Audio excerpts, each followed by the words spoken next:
Soalannya, anak suka makan jajan dan minum air kotak. So apa kesan dia pada kanak-kanak? Maksudnya kanak-kanak yang suka makan junk food lah, makanan yang tak ada nutrisi, calorie dense, makanan macam begini.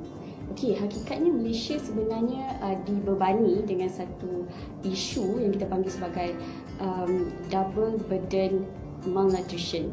Okay, apa maksud dia di sini? Maknanya terdapat dua isu yang agak kontras tetapi berlaku pada waktu yang sama di negara kita. Apa isu tu? Satu ialah obesity. Okay, kalau kita tengok survey ataupun laporan yang dikeluarkan oleh pihak berkuasa, obesity di Malaysia memang on rising trendnya. Kanak-kanak pun orang dewasa juga on rising juga. Dalam masa yang sama, masalah kebantutan ataupun dipanggil stunting ni, ini juga antara isu yang dihadapi di Malaysia. But ia kontras, maksudnya agak pelik juga. Dua masalah yang kontras tapi berlaku pada waktu yang sama. Obesity dan juga kebantutan. Why benda ni boleh jadi? Mungkin juga disebabkan oleh tabiat makan. Makan jajan, kita tak cukup. Memang kalau ikutkan laporan tu pun kita agak keseimbangan sihat dalam pemakanan anak-anak ini tidak dipenuhi. Antara statistik yang saya boleh share, 1 daripada 3 kanak-kanak sekolah rendah mengalami masalah obesity. 1 in 3. 1 daripada 4 kanak-kanak sekolah menengah juga menghadapi masalah yang sama, which is obesity ni. Dan kanak-kanak yang terbantu ni 1 daripada 5. Maknanya quite prevalence juga isu ini di negara kita. Okay, jadi kesan pemakanan yang tak sihat pada anak-anak ni itulah obesity dan stunting ni tadi. Right? Dan stunting ni juga, kalau saya boleh sentuh sedikit, ini tidaklah hanya dia merujuk kepada ketinggian anak itu mengikut usia dia tau. Okay, itu maksud ataupun huraian stunted ni tadi. Jadi ia boleh juga menjadi indikator terhadap masalah malnutrisi ataupun chronic malnutrisi.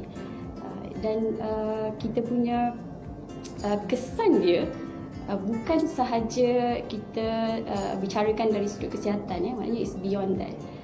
Kalau kanak-kanak yang berat badannya tidak seimbang, tidak BMI-nya ataupun kadar ketinggiannya tu agak terganggu, pembesarannya, ia boleh membawa lebih masalah yang lebih besar lagi. Sebagai contohnya, mungkin kerap sakit, imunitinya lemah, jadi kedatangan ke sekolah juga akan terganggu, atau fokus cognitive development kanak-kanak ni pun juga mungkin bakal terganggu. Jadi masalah pembelajaran, yang ini juga kena address, masalah pembelajaran. Nampak macam simple je, anak-anak ni suka makan junk food dan sebagainya, end up boleh jadi boleh melarat kepada isu-isu yang lebih besar lagi.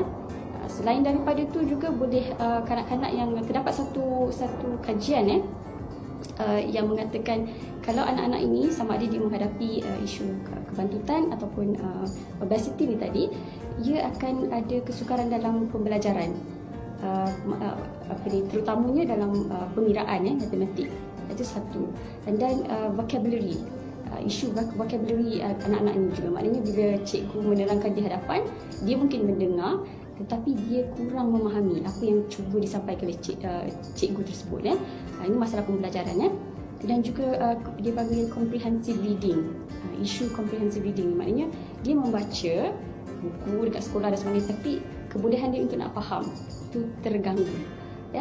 So ini antara impact jika kanak-kanak ini tidak diberi nutrisi dan pemakanan yang ideal lah.